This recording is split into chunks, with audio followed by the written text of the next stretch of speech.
Welcome back. Wisconsin Eye, essentially the state's version of C-SPAN, will soon go dark if some big-time donors don't step up. The nonprofit network announced it'll stop its live coverage of legislative sessions and committee hearings beginning December 15th. Its archives and other news programming will go offline as well.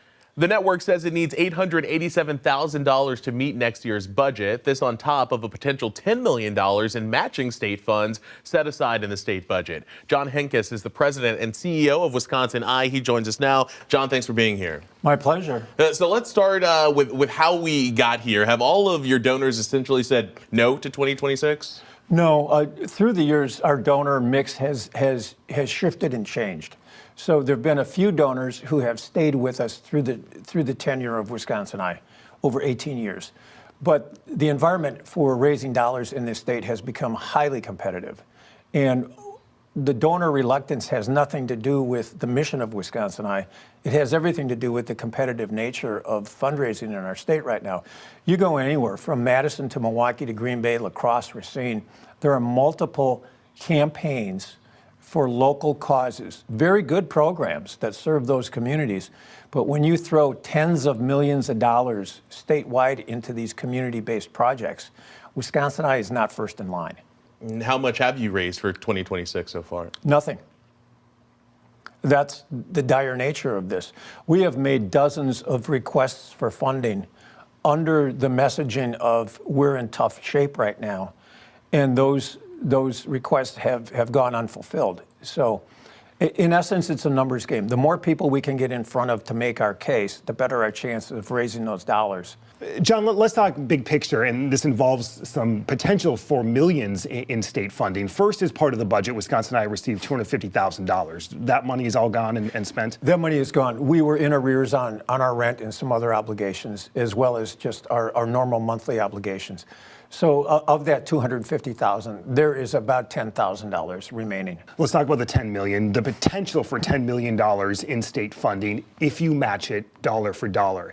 If we can't raise the $800,000 to survive, how is there any scenario you raise $10 million dollar for dollar match? We've been told and we've come to believe that that is a very tall task. Some have told us that's impossible.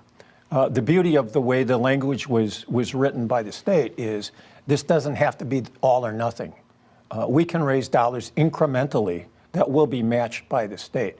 So if we only succeeded in raising $4 million, there would still be a $4 million match.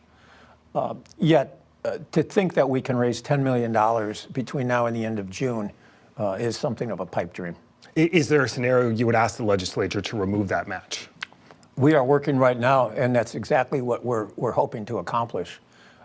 Wisconsin Eye believes that $10 million was set aside for Wisconsin Eye because the legislature wants us to succeed long term. So if we were to succeed in convincing lawmakers and the governor that it would be in the best interest of everyone to extract some of those dollars from under the match, and feed the operation budget, it'd be a win-win for everybody. Do you have any sense where Republican leaders and the governor are on that?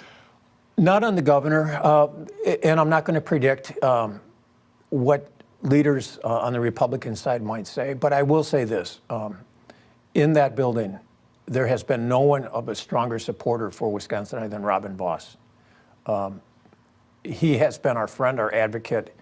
He has shepherded a number of initiatives through on behalf of Wisconsin Eye during his tenure. So we're hopeful. We're very hopeful. John Henkes, President and CEO of Wisconsin Eye. John, thanks so much for your time. We appreciate it. Thank you.